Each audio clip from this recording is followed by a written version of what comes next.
I'm excited to be here tonight. I'm excited to share some insights and information about glacier mountaineering in the Pacific Northwest. You know, we live in a very unique place where we have this opportunity to climb these glaciated mountains, and we have 5 of them in the state of Washington, and they're really, really fun, in my opinion, to climb. They present a true high-adventure challenge. They are not a contrived experience. We could certainly make up a contrived experience like some sort of multi-sport thing and make you do different kinds of things, but on the basis, a typical glacier mountaineering trip will be the hardest thing you will ever do in your scouting or your church experience. I mean that, but that's a good thing. Accomplishing hard things is important, especially for people in your situation as youth. You need to do more hard stuff. And it's a really fun thing to climb a glaciated mountain, and it's unique that we live in the Northwest and we have this great opportunity to do that. So tonight we're going to discuss some various aspects of mountaineering in the Northwest, and the first one's going to be mountaineering LNT, or leave no trace. I'm sure many of you are aware of the principles and ethics of leave no trace, and there are some specific things as it pertains to mountaineering. So the 7 principles are, first and foremost, plan and prepare. By being here tonight, you are planning and preparing. Encompassed in that is learning about the various regulations, learning about what you need to take, learning about the kind of preparation that goes into climbing a glaciated mountain. And so the very first leave no trace principle, plan and prepare, in my opinion, is the single most important one. And you're starting that process tonight. The second principle is to travel and camp on durable surfaces. Are ice and rock and snow, are those durable surfaces? Absolutely. There is nothing you can do to those surfaces to harm them when you walk on them or camp on them. So it's a great activity because you don't have to worry about ruining or wrecking the surface you're going to be camping or hiking on. You'll be either camping or sleeping on snow and ice and walking on trails that are mostly rock. So it's an easy principle to fulfill, traveling and camping on a durable surface. The only real concern there is as you approach some of these mountains in the lower elevations in the forest lands, you do need to be careful. Oftentimes there's a lot of moisture in the springtime and summer when you're trying to make these approach hikes. And so when you're going through areas of soft vegetation, grasses, moss, things like that, where they stick to the trails, stay off of that fragile part of the environment in the springtime when there's a lot of moisture. But other than that, traveling on durable surfaces is an easy one to fulfill. One of the other requirements is how you deal with fire. And since there is no firewood or fire camping, on a glacier, you're going to be doing all of your cooking and preparation with stoves. That's an easy one to fulfill as well. Think in terms of all of your water will be coming from melted snow or ice.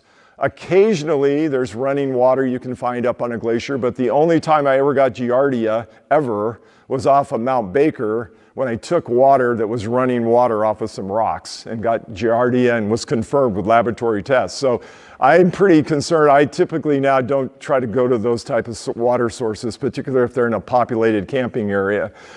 So your water will be coming from melted snow and ice. And so when you talk about stoves a little bit later, that's a pretty critical component supplying the needed H2O, the water you need to drink. So that's an easy one to fulfill as well.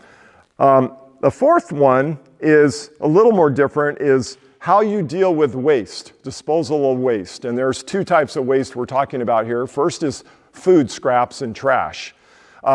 In 20 plus years of outdoor experience, I don't carry dedicated trash bags. Never have, never will. And the reason is all my food has been already in civilization repackaged in some other form, such as Ziploc bags. And as the food comes out of these Ziploc bags and trash is created, trash goes back into these Ziploc bags to be hauled out. So that's when I said I definitely don't carry any kind of like dedicated trash bags. So all food scrap has to be carried out meticulously. We don't bury any kind of food scraps, whether you're down low in the forest or even up high in the glacier.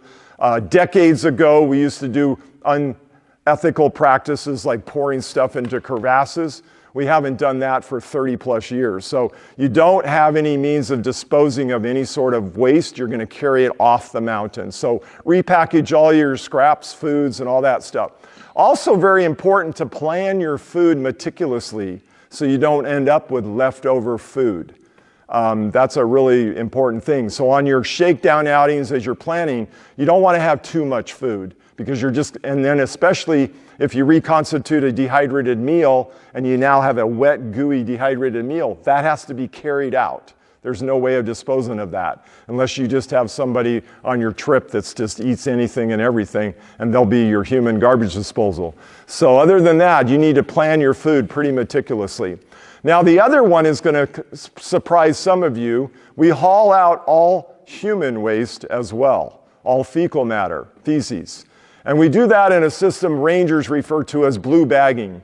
If you rely on the rangers, you can ask them, they will issue you a two-bag system, a blue plastic bag and a clear plastic bag. And if you've ever walked your dog and you understand how you invert a plastic bag and pick up the dog poop and invert it, tie it off, and then you put the clear bag inside the blue bag to kind of hide the contents in theory, and they give you a couple of twist ties. That's how we're going to remove all fecal matter once you're up in the glacier. And if that's a new concept to you, I'll share a couple interesting statistics. When they've measured it, fecal matter weighs about half the weight of whatever food you consume to create the fecal matter. So at least your pack is decreasing by about half the weight of the food that you brought in. So what I do, I take it a step further, and you'll see when I yank out things, I carry a small nylon dry bag, and it's blue, and it starts out inside my pack, and eventually as it starts getting its deposits, it ends up hanging off the outside of my pack. But I take it a step further. I want to trust a nylon waterproof dry bag over just a couple of plastic bags. But I suggest that you prepare ahead of time, and in your shakedown outings and your winter camping outings, you practice that. Now, there are some strategically placed toilets for those climbing Mount Rainier. You have one set of toilets. You'll leave Camp Muir at 5,000 feet, and the next toilet's at 10,000 feet. At Camp Muir, there's nothing between that. And then when you go higher on the mountain, there's nothing else. But you are allowed in many cases to dump your blue bags that you've acquired higher on the mountain in those toilets at 10,000 feet. And they are helicoptered off. And it's part of the fees that you pay the Park Service is what that takes care of. On mountains like all the other 4 glaciated volcanoes, there's no such toilets higher on the mountain. So on the Mount Baker folks, you will be carrying your fecal matter off the mountain. The 5th ethical principle is one of, we don't remove anything from the mountain, or any environment actually. That particularly pertains to things like if you found like ancient artifacts and stuff, if you were like in the Southwest in the desert canyons or something, they don't want you removing Anasazi pottery and things like that. How does that apply to mountaineering? It's probably no big deal if you took one rock. But if 10,000 people are climbing a climbing route, you can imagine the size of a rock pile if 10,000 people. And that's how many people might attempt to climb Mount Rainier in a single summer. So 10,000 rocks removed is a big deal. One, not a big deal, but you would be contributing to that. So don't take any kind of souvenirs. Take photographs. Don't remove or alter the mountain or the landscape in any way, shape, or form. The 6th principle is how we deal with wildlife. And for the most part, once you're up high on the glacier, there's no wildlife.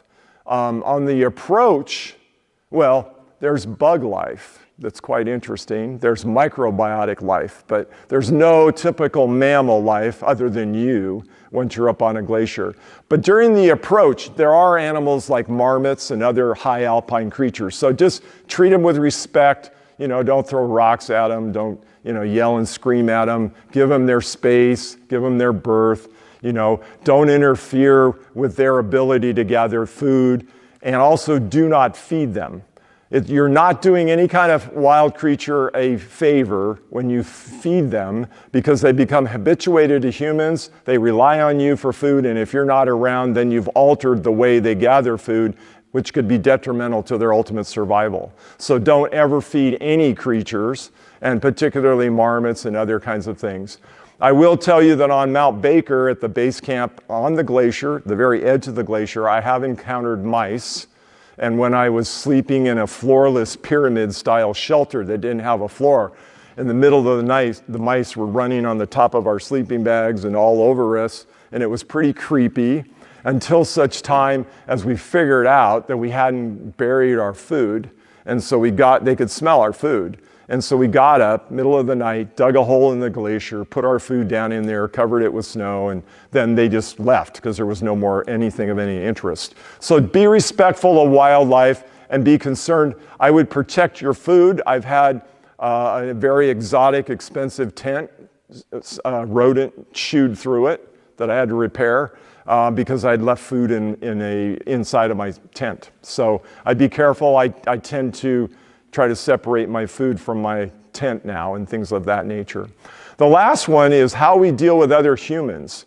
And mountaineering is kind of interesting, particularly on the Mount Rainier route. You camp the first night and sometimes your only night, but at a place called Camp Muir's, the most common route, there'll be over 100 people, private individuals, allowed to camp there.